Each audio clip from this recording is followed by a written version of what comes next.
Okay, here is my latest purchase for the Commodore 64. It's called P0 SNAKE. It's a terrific game. I've had a lot of fun playing it. Inside the case here we have the stickers that came with it, and we have the cartridge that it came with, which is a clear case.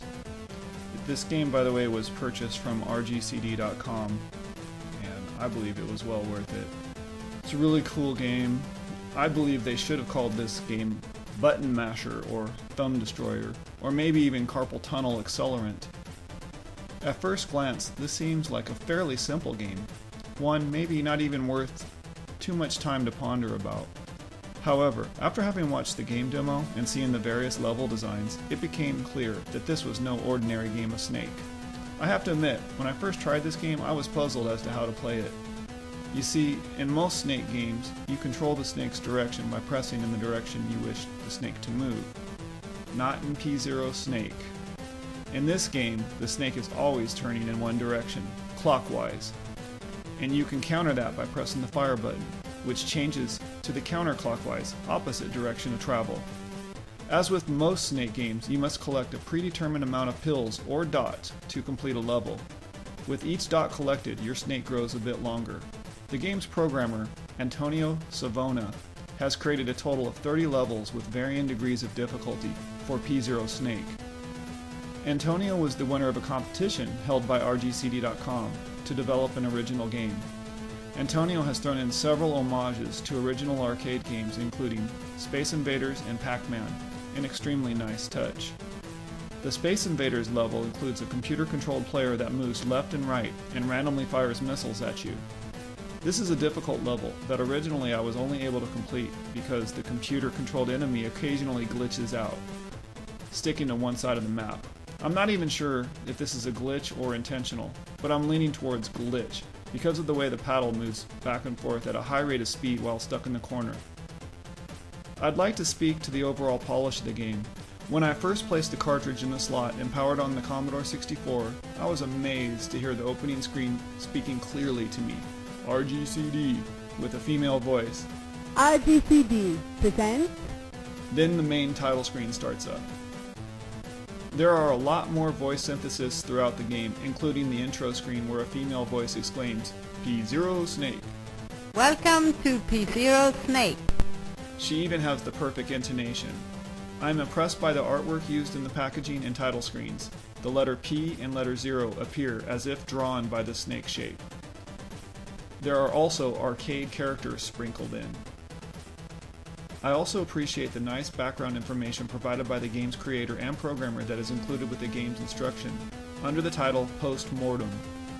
In it, he describes a lot of technical details regarding the game, including the fact that he used the built-in Commodore 64 hardware sprite collision detection. He adds, the shadow areas on the level maps are not part of the graphics, which allow P0 SNAKE to travel through the shadows without triggering a collision. At the top of the screen there is a level indicator, as well as a dots required quota, a numerical value which indicates the number of dots that must be collected before completing the current level. At the bottom left portion of the screen, your free snakes available are indicated with a snake head for each available snake.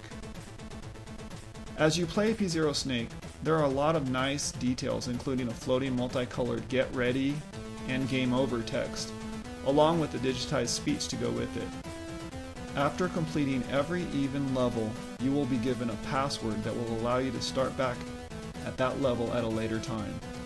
The password displayed is a combination of 8 directional arrows that must be pressed in the proper order on the title screen in order to swap out the current playing level. This game just feels well polished, with all of these details and the terrific title screen, including the right to left scrolling text, which smoothly rolls up over a graphical image of the fire button. The game is a simple concept, easy to learn, and very addicting. Each time I lose a snake, I just know I can get further than the last time. Most of the time, I'm proved wrong and have to start a new game until my thumb can no longer take the abuse. I cannot recommend it enough. This is a terrific game. I love it.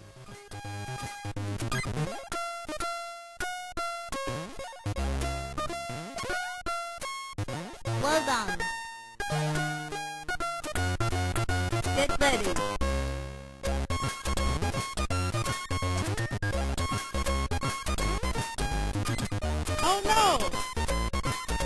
Game over.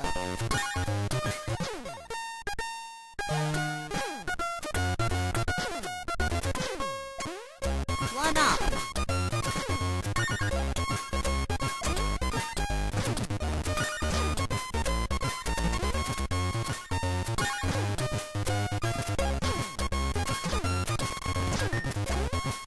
Oh no! Get ready.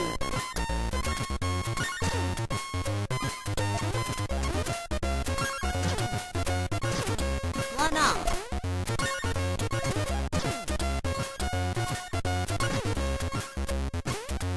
Oh no! Get ready.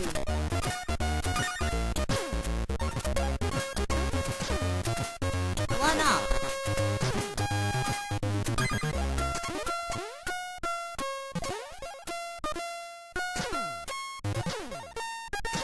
Oh no!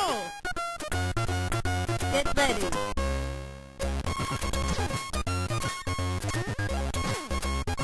One up. Oh no! Get ready.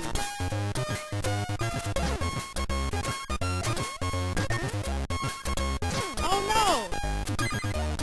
Get ready.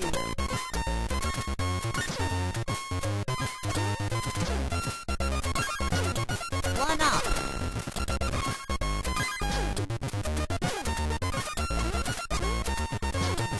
Oh no! Get ready. Oh no! Game over. Okay, what you see here is the poster that you get when you purchase the deluxe version of P0 SNAKE. As you can see, it's an odd-shaped poster. 12 by 16 is what it measures out to. I have a hard time finding frames that are that size. P0 SNAKE is still available at the RGCD.com store in cartridge format. However, if you'd like to try the game out using the Vice emulator, you can do that as well, and I'll provide the link in the notes below. Thanks for watching, and until next time.